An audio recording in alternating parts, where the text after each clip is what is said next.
ఇంటి పోరును ఈశ్వరుడైనా తీర్చలేడన్నట్లే ఉంది తెలంగాణలో అధికారంలో ఉన్న కాంగ్రెస్ పరిస్థితి. జిల్లా నియోజకవర్గ స్థాయిలో పార్టీలో పంతాలతో పంచాయతీలు పెరుగుతున్నాయి తప్ప కొలిక్కి రావడం లేదు. సీనియర్ నేతలు, మంత్రులు, ఇన్ఛార్జి మంత్రులు వివాదాల పరిష్కారానికి చొరవ తీసుకోవడం లేదనే మాట వినిపిస్తోంది. ఇంతకీ పార్టీలో వివాదాలకు కారణాలేంటి? గాంధీ భవన్ గడప తొక్కేదాకా నాయకులు ఏం చేస్తున్నారు?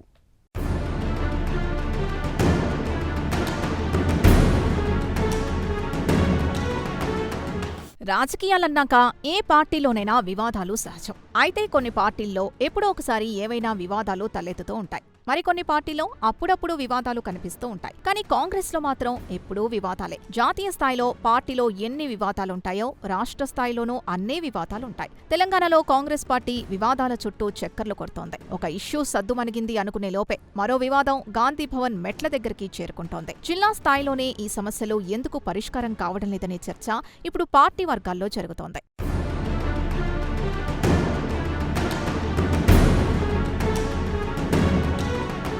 జిల్లాల్లో సీనియర్ నాయకులున్నారు, డీసీసీ అధ్యక్షులు ఉన్నారు, మంత్రులు, ఇన్ఛార్జ్ మంత్రులు ఉన్నారు, నియోజకవర్గాల్లో ఎమ్మెల్యేలు, ముఖ్య నేతలు ఉంటారు.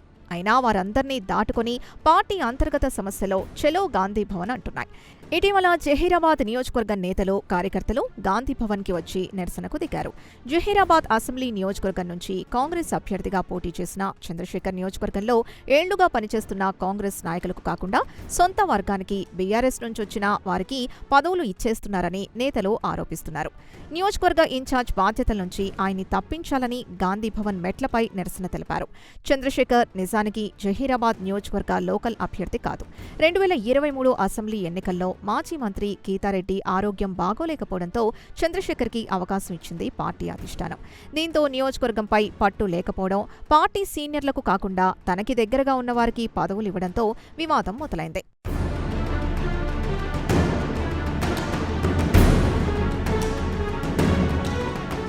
సంగారెడ్డి జిల్లాలో మంత్రి దామోదర రాజనరసింహ, డీసీసీ అధ్యక్షురాలిగా Nirmala Jaggareddy, PCC working president Jaggareddy, in charge మంత్రిగా వివేక్ లాంటి ముఖ్య నాయకులంతా ఉన్నా జహీరాబాద్ సమస్య అక్కడే పరిష్కారం కాకుండా పార్టీ ఆఫీస్ దాకా వచ్చింది. ఇదిలా ఉంటే బీఆర్ఎస్ ఎమ్మెల్యేగా గెలిచి కాంగ్రెస్ పార్టీ తీర్థం పుచ్చుకున్న చేవెళ్ల ఎమ్మెల్యే కాళే యాదయ్య కూడా నిరసన సెగ తగిలింది. ఎమ్మెల్యేకి వ్యతిరేకంగా నియోజకవర్గ కార్యకర్తలు గాంధీ భవన్లో నిరసన తెలపడంతో ఆయన ఫ్లెక్సీని దహనం చేశారు. ఎమ్మెల్యే యాదయ్య కాంగ్రెస్ పార్టీ నాయకుల్ని విస్మరిస్తున్నారని, బీఆర్ఎస్ నుంచొచ్చిన తన వర్గానికే ప్రాధాన్యం ఇస్తున్నారని చేవెళ్ల కాంగ్రెస్ నేతలు, కార్యకర్తలు ఆరోపించారు. పార్టీ పదవులు, స్థానిక సంస్థల ఎన్నికల టికెట్ల విషయంలో ఏకపక్షంగా వ్యవహరిస్తున్నారని, ప్రశ్నిస్తే పార్టీ నాయకులపైనే కేసులు పెడుతున్నారని కాంగ్రెస్ శ్రేణులు ఆవేదన వ్యక్తం చేశాయి.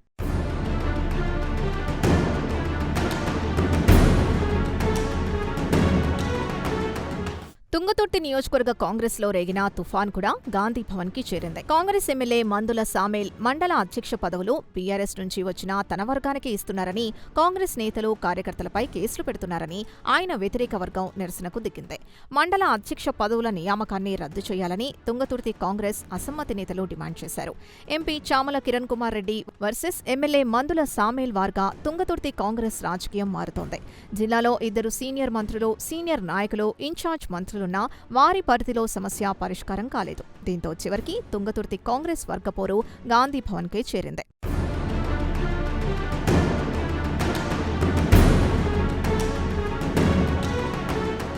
ఇక వరంగల్ జిల్లా వివాదాలైతే కాంగ్రెస్ నాయకత్వాన్ని కుదిపేస్తున్నాయి.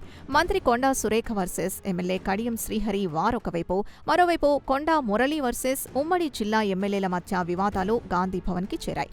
క్రమశిక్షణ కమిటీలో చర్చ జరిగింది. ఇష్యూ సైలెంట్ అయ్యే సమయంలో మళ్లీ కడియం శ్రీహరి మంత్రికి తెలియకుండా దేవాదాయ శాఖలో చేసిన సమీక్షతో వివాదం మరింత వేడెక్కింది. కామారెడ్డిలో షబ్బీర్ అలీ పంచాయతీకి, పాలకుర్తిలో ఝాన్సీరెడ్డి వర్సెస్ హరిప్రసాద్ వర్గీయుల పంచాయతీ, పటాన్చెరు నియోజకవర్గంలో కోల్డ్ వార్, గజ్వేల్ నియోజకవర్గంలో మాజీ ఎమ్మెల్యే నర్సారెడ్డి వర్సెస్ జిల్లా ఎస్సీ నేతల ఇష్యూ, ఇలా చెప్పుకుంటూ పోతే ప్రతి చోట కాంగ్రెస్లో పంచాయతీలు నడుస్తూనే ఉన్నాయి. టీపీసీసీ అధ్యక్షుడి జిల్లా, మంత్రుల జిల్లాల్లో వివాదాలున్నా అక్కడికక్కడే సమస్య మాత్రం పరిష్కారం కావడం లేదు. ఎందుకంటే జోక్యం చేసుకుంటే ఏ వర్గం ఫీల్ అవుతుందోనని ఎవరికి వారు దులిపేసుకుంటున్నారు.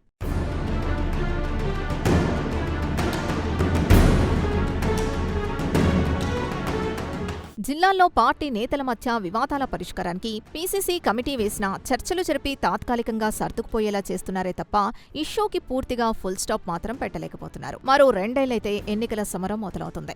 మరి అప్పటికీ పంచాయతీ ఇలాగే ఉంటే పరిస్థితి ఏంటని పార్టీ వర్గాల్లో చర్చ నడుస్తోంది. అవే సద్దుమణుగుతాయని వదిలేస్తే కొన్ని నియోజకవర్గాల్లో వివాదాలు పార్టీ కొంపముంచుతాయనే ఆందోళన వ్యక్తమవుతోంది.